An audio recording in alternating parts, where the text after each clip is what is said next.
What are you doing?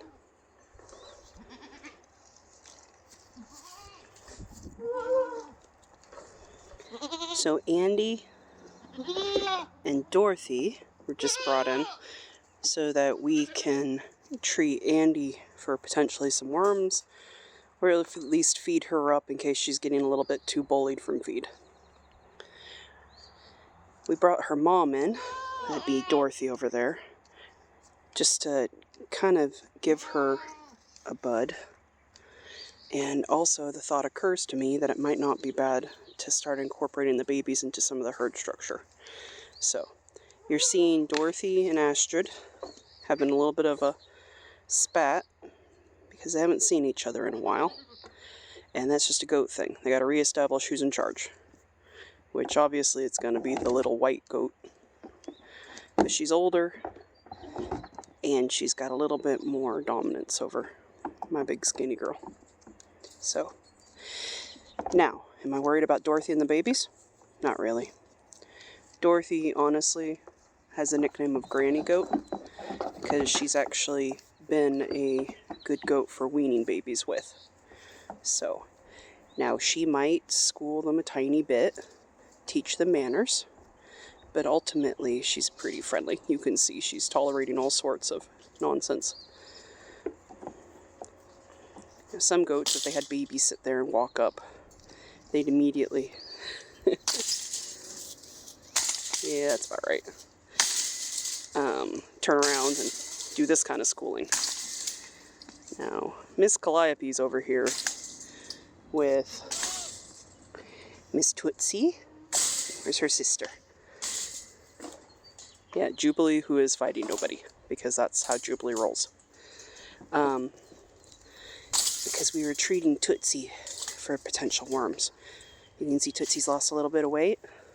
We're trying to get ahead of that. So I have a 3-day regimen that helps pull the worms from their system. And hopefully we will put some weight back on her. Now, the reason why I pulled the other two was a little bit of buddyship, and a little bit because of my boar goats. They were the other two that were the skinniest. They weren't actively losing weight, but with boar goats, never hurts just to get on top of that. So.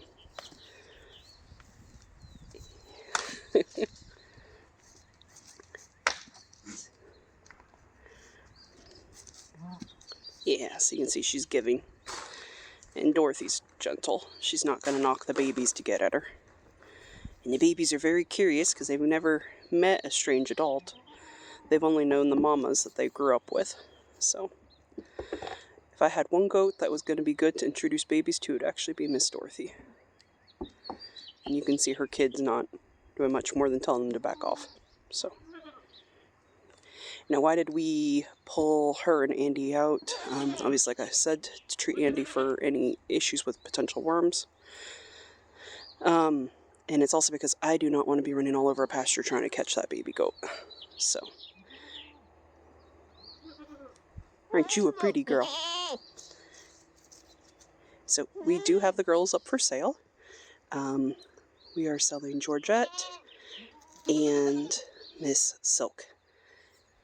Baby Nova is staying, as she is gorgeous. She is probably the heftiest little baby Kiko I've had born on the farm, and her mama needs a little bit of a buddy, so it kind of works out on all systems.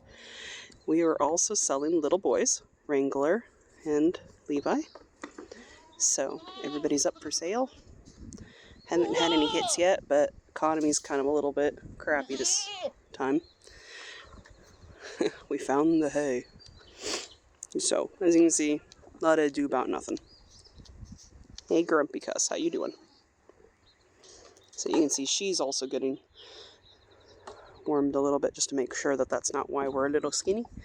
I think it's just because she's a naturally lanky goat, and we were given a good 100-some% while we were nursing.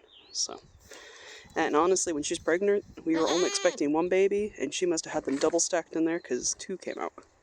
So. You can see they're just the prettiest little things ever. So we're very proud of the baby crop this year. The boys are going to get pulled in another week or 2. We tend to pull by 4 months. What are you doing? You're chewing on my clothes again. Hey, sweetheart. You can see boar goats are pretty friendly. But we also wear only old coats around this little ding-dong because she's a chewer. All right.